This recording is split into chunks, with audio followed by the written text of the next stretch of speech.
बच्चों ये जो पेपर न्यूक्लियर फिजिक्स वाला पेपर है उसका यूनिट 3 है, वो हम स्टार्ट करेंगे, वो आज स्टार्ट कर रहे हैं। तो ये पूरा interaction of nuclear radiations with matter के बारे में स्टडी करना है।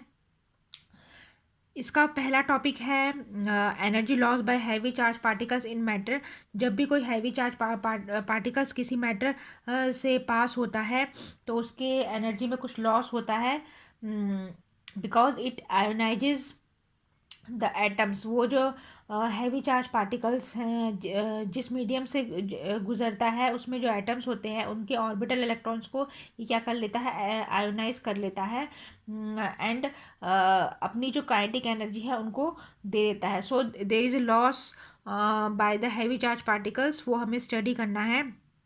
तो इसके लिए सपोज हम मान लेते हैं कि सपोज एम मास का हैवी चार्ज पार्टिकल है जिसका चार्ज क्या है, +ZE है, and it is at a distance r, वो आर डिस्टेंस पे है इलेक्ट्रॉन से, एंड इट इज़, ये हैवी चार्ज पार्टिकल है, ये ए पॉइंट पे है और वो मूव कर रहा है along x axis with velocity v, velocity से वी से मूव कर रहा है, और ये ओ पॉइंट है जहाँ से जो हैवी चार्ज पार्टिकल है वो इलेक्ट्रॉन से सबसे क्लोज्ड पाथ पर है, उसको हमने बी ले लिया है, and this is the theta. ये थीटा एंगल बना रहा है with the direction of the moving of the heavy charge particle and the distance between this two, उनके बीच का जो एंगल है वो थीटा है। इसमें एक एग्जम्पशन करना है कि जो हैवी चार्ज पार्टिकल्स है अगर वो मूव हो रहा है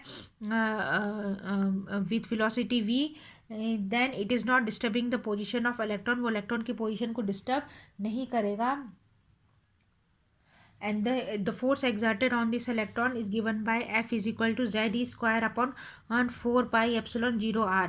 तो ठीक है, इस पे इलेक्ट्रॉन पे जो फोर्स एग्जर्ट हो रहा है हैवी चार्ज पार्टिकल्स के द्वारा उसको F से रिप्रेजेंट करेंगे। F is equal to ZE square upon 4 pi epsilon 0।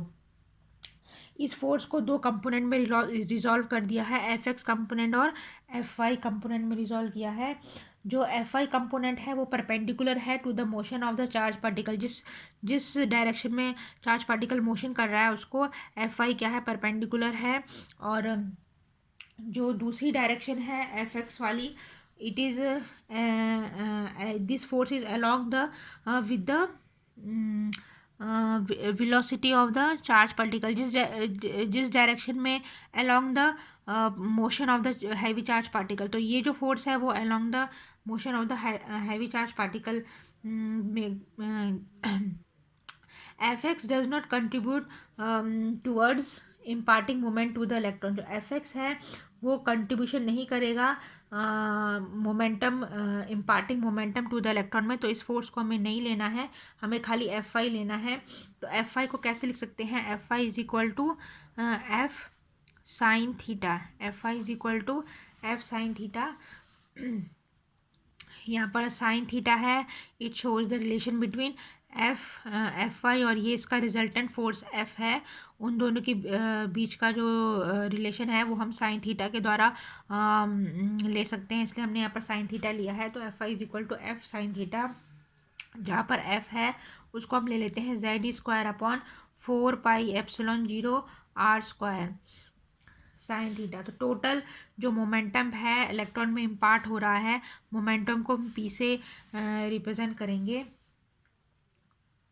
Momentum को पी से रिप्रेजेंट करेंगे। सो इसका हम टोटल मोमेंटम के लिए इसको इंटीग्रेट कर देंगे।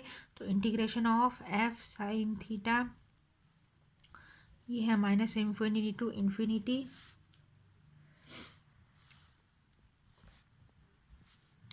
तो एफ है इसमें, एफ कितना है, Z E square upon 4 pi epsilon 0 are square, R square F की वैल्यू इसमें डाल देनी है, लिमिट इसमें लेनी है माइनस इन्फिनिटी टू इन्फिनिटी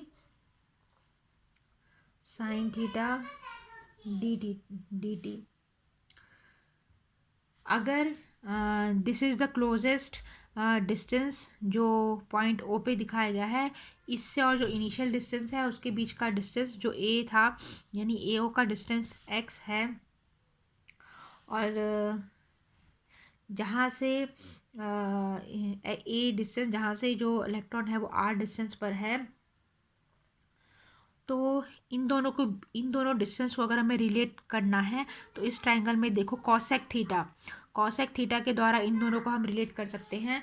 तो आर इज इक्वल टू, यहाँ लिख देती हूँ, r is equal to r b cosec theta.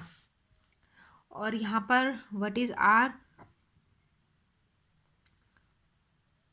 Are जो है इट इज़ नथिंग, यहाँ से अगर हम लेंगे so this is the minus x direction and this is the plus x direction. तो इसमें आर है उसको हम minus x direction minus x ले लेते हैं, और this minus x will relate with b, इस माइनस एक्स को बी से रिलेट करेंगे। तो कॉट थीटा से, इस ट्रायंगल में कॉट थीटा लगाओगे आप तो इन दोनों के बीच का रिलेशन हमें मिलेगा। तो minus x is equal to b cot theta. इसको हम लिख सकते हैं it is nothing but the, और इसको दूसरा हम जो डिस्टेंस है उसको हम इस तरीके से लिख सकते हैं, velocity into time, velocity into time, जो because X is the distance, shows the distance, तो distance is equal to velocity upon into time. तो जहाँ पर टी है, T is the time taken by the particle to travel the distance X, X distance travel करने के लिए particle को T time लगा है। अब हमें क्या करना है, we have to differentiate it, इसको डिफ्रेंशिएट हम करेंगे। तो इसको वी टी ले लेते हैं, तो ये डिफ्रेंशिएट करेंगे तो ये हो जाएगा d t is equal to b by v cosec square theta d theta, D t is equal to b by v cosec square theta d theta. तो इसको हम क्या करते हैं, इसको इसमें हमने सब्स्टिट्यूट कर दिया है, इसकी जो वैल्यू है इसमें सब्स्टिट्यूट कर देंगे तो इस तरीके से ये इक्वेशन हमें मिलेगी। अब इस इक्वेशन में जो ये डी टी है इसको यहाँ पर हमें रख देना है। तो ये मोमेंटम इस तरीके से लिख सकते हैं, p is equal to zero zero zero to pi, zero to pi, because है ना, ज़ीरो टू पाई, क्योंकि जो मोमेंटम फोर्स लग रहा है it is due to the F I जो कंपोनेंट है फोर्स का, तो उससे इसमें मोमेंटम इम्पार्ट हो रहा है इलेक्ट्रॉन पे, है ना। तो सो जो लिमिट होगी it is from zero to pi 180 degree, ठीक है। तो वो हमने ली है। तो इसमें Z square square it is लिख देंगे 4 pi epsilon 0 are square sine theta, और डी टी है, डी टी ये है, इसको यहाँ पर लिख देना है, ये हो जाएगा b by v cosec square theta d theta. तो इसको फर्दर रिराइट करेंगे तो इसमें अब लिमिट डाल देनी है इसमें। अच्छा, इसमें साइन थीटा और कॉसेक स्क्वायर थीटा, ये क्या हो जाएगा, it is nothing but the sine theta हो जाएगा। तो इसको और इसमें पाई की लिमिट डाल देनी है, अपर लिमिट और lower limit. So this equations will become P is equal to zero to pi, यहाँ पर डायरेक्ट लिख देती हूँ Z square upon 2 pi epsilon 0 B V, 2 pi epsilon 0 B V, ये हो जाएगा equation number 3 after solving this. फिर जो काइनेटिक एनर्जी ट्रांसफ़र होती है by the particle to the electron is, तो काइनेटिक एनर्जी टी है is equal to p square upon 2m, ये होती है काइनेटिक एनर्जी।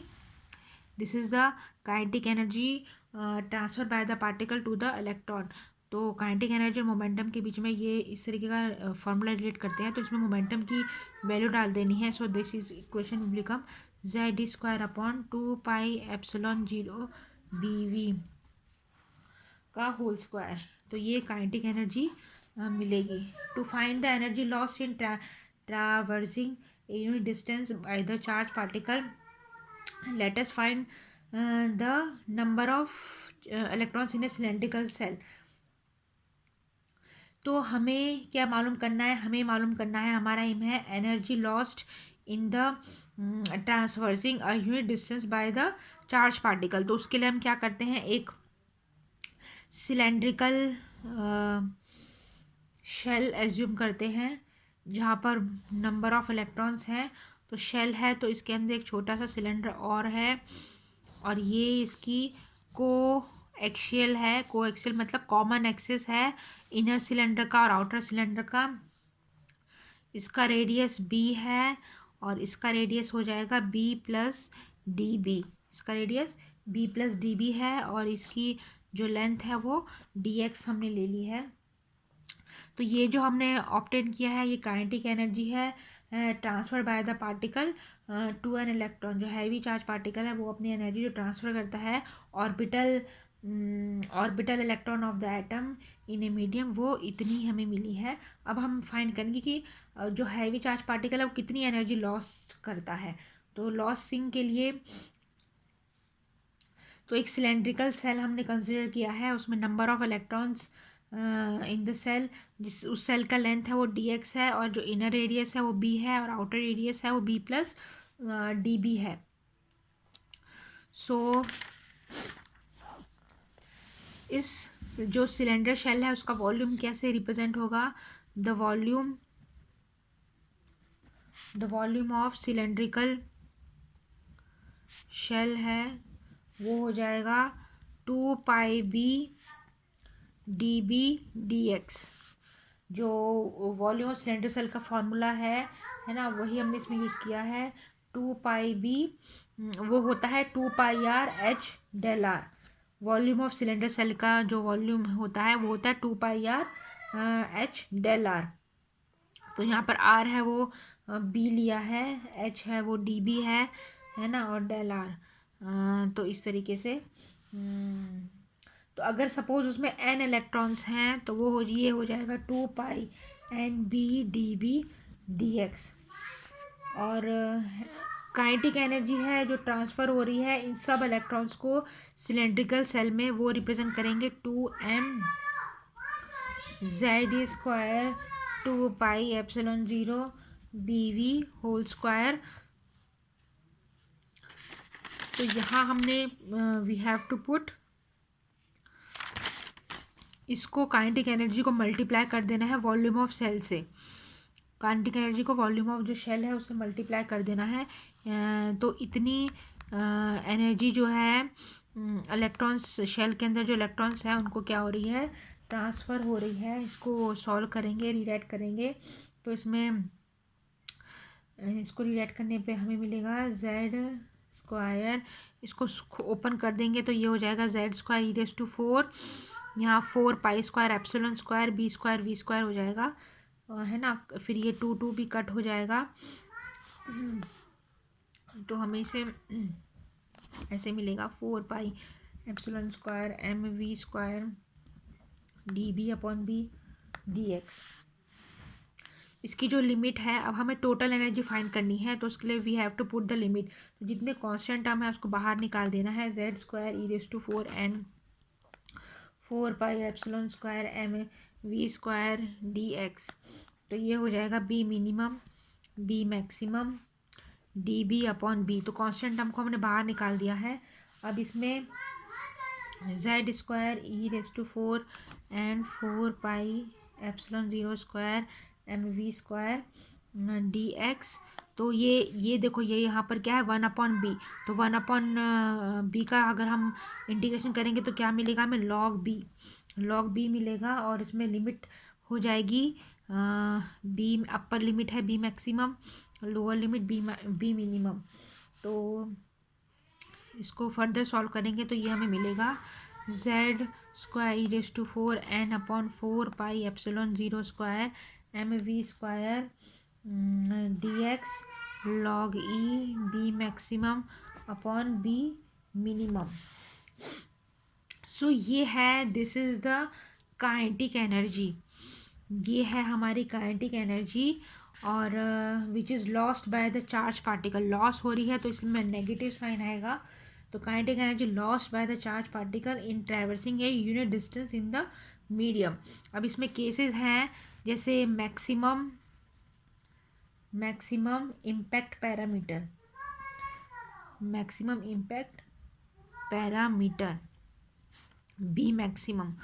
तो उसको बी मैक्सिमम से रिप्रेजेंट करेंगे तो electron of the medium are not free, वो फ्री नहीं होते हैं पर वो न्यूक्लियस के अराउंड क्या होता है, रिवॉल्व होते रहते हैं फिक्स्ड ऑर्बिट में, और उनकी फ्रीक्वेंसी क्या होती है, एफ होती है।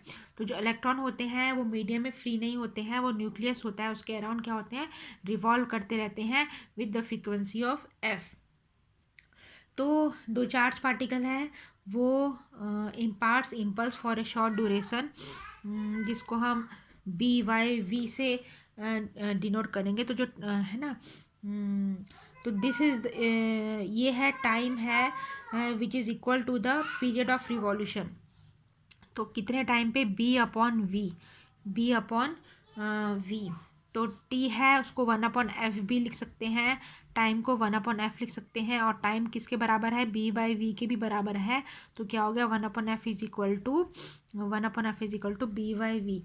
तो इसमें बी हो जाएगा, b is equal to v upon f. इसमें जो बी की वैल्यू है वो अगर ग्रेटर होती है वी अपॉन एफ से, तो उस केस में कोई भी इलेक्ट्रॉन है वो एनर्जी को एब्जॉर्ब नहीं करेगा, और वो अपनी एनर्जी को लूज़ नहीं करेगा, पार्टिकल भी अपनी एनर्जी को लूज़ नहीं करेगा। तो अगर इलेक्ट्रॉन है वो अपनी एनर्जी एब्जॉर्ब नहीं करेगा, तो पार्टिकल भी अपनी एनर्जी को क्या करेगा, लूज़ नहीं करेगा। इसलिए जो बी है वो हमेशा वी अपन एफ से कम होना चाहिए या उसके बराबर होना चाहिए। तो मतलब जो मैक्सिमम जो बी की वैल्यू है, इम्पैक्ट पैरामीटर की वैल्यू है, वो कितनी होनी चाहिए, वी बाई एफ के इक्वल होनी चाहिए, उससे ज़्यादा नहीं होनी चाहिए। फिर दूसरा है minimum impact parameter. Minimum impact parameter b minimum से बताएंगे। तो minimum b can be determine है, इसको Heisenberg uncertainty principle, Heisenberg uncertainty principle है, उससे हम इसको इसकी वैल्यू फाइंड कर सकते हैं। तो ये है हैज़नबर्ग अनसर्टेनिटी प्रिंसिपल का, कि कोई भी पोजीशन है, चेंज इन पोजीशन है और चेंज इन मोमेंटम है, it is greater than equal to H cut. So इसमें जो मैक्सिमम वेलोसिटी है, चेंज ऑफ वेलोसिटी, वो कितनी है, इट इज़ 2v। और है जो वेलोसिटी 2v है, मैक्सिमम तो मोमेंटम होगा वो भी कितना होगा, वो भी 2mv होगा। तो वेलोसिटी 2v है, मोमेंटम 2mv है, तो इसकी वैल्यू इसमें डालेंगे। सो जो इसमें b मिनिमम आएगा, it is equal to h upon 2mv, h upon 2mv। तो इसकी वैल्यू जो है वो सब्स्टिट्यूट करनी है, इसकी जो वैल्यू है वो हमें कहाँ सब्स्टिट्यूट करनी है, यहाँ पर सब्स्टिट्यूट करनी है इसकी वैल्यू। तो ये हमें मिलेगा एनर्जी लॉस्ट,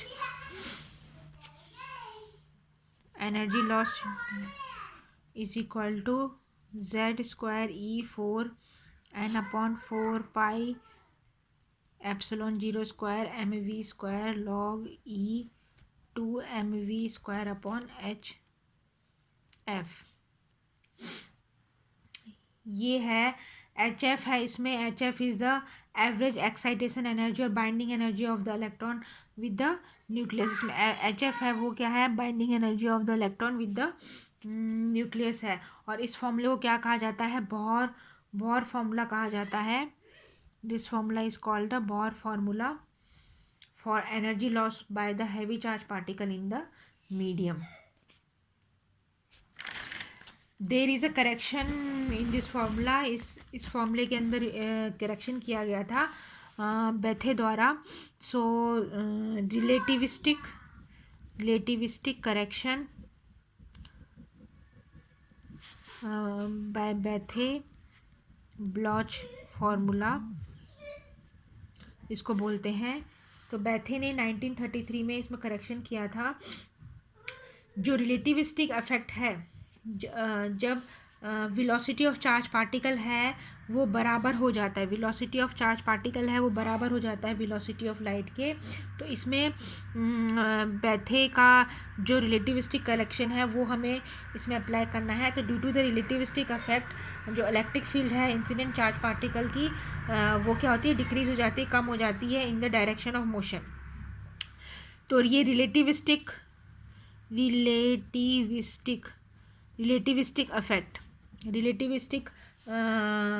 अफेक्ट है, उसके कारण क्या हो जाता है, जो इलेक्ट्रिक फील्ड है इंसिडेंट चार्ज पार्टिकल की, वो क्या हो जाती है, कम हो जाती है in the direction of motion, और इंक्रीज हो जाती है इतना 1 minus V square upon C square by इतना normal to the direction of motion. ठीक है, डिक्रीज तो होती है incident charge particle decrease in the direction of motion, लेकिन इंक्रीज हो जाती है normal to the direction of motion. कितनी इंक्रीज होती है? इतनी इंक्रीज होती है। तो बी मैक्सिमम क्या हो जाता है? B maximum becomes, b maximum कितना था? एच अपॉन 2mv था, तो उसके बदले हम ये लिख देंगे, तो ये हो जाएगा v upon f under root 1 minus beta square, जहाँ पर बीटा क्या है? बीटा है वी अपॉन सी। और बी मिनिमम क्या हो जाएगा? B minimum is equal to H upon 2mv, sorry B maximum इसमें है, बी मैक्सिमम है V upon F, V upon F है, तो इतना करेक्शन करना है, तो 1/1 minus beta, beta is nothing but the V upon C, और जो बी मिनिमम है वो 1 upon sorry H upon 2mv है, तो इट इज़, इसको इस तरीके से मल्टीप्लाई कर देना है। ठीक है, 1 minus under root 1 minus beta square. तो इसको ये बीटा, बीटा मिनिमम और बीटा मैक्सिमम का जो रिलेटिविस्टिक करेक्शन हमने लिया है उसको अप्लाई कर देना है जो हमने इक्वेशन ऑब्टेन करी थी एनर्जी लॉस की काइंड है ना, energy loss by heavy charge particles, उसमें इसको अप्लाई कर देना है। तो ये उसकी इक्वेशन थी NZ1। तो एक्चुअली यहाँ पर क्या था? n था, स्मॉल n था, small n upon 4πε0 square mv square log e 2mv square upon hf। तो इसमें जो स्मॉल n है वो electrons, number of electrons per unit volume है, तो स्मॉल n को हम लिख सकते हैं NZ1।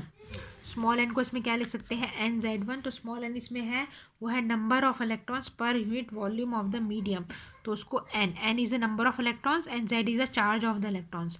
तो इसको इस तरीके से NZ1 ऐसे लिख सकते हैं 4πε0 square mv square log e, और इसमें करेक्शन डाल देना है, तो 2mv स्क्वायर ये हो जाएगा hf 1 minus beta square, 1 minus beta square.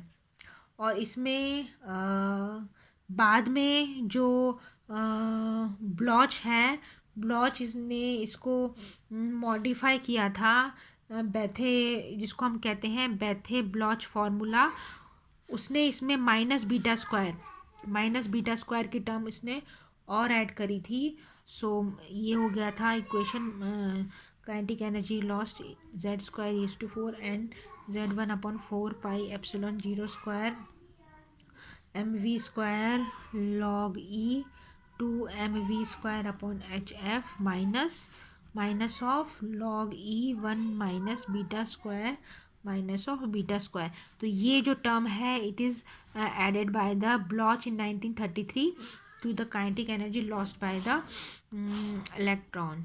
So this is, ये आपका जो टॉपिक है ये लॉन्ग क्वेश्चन में पूछ सकते हैं, energy loss by heavy charge particles in a matter.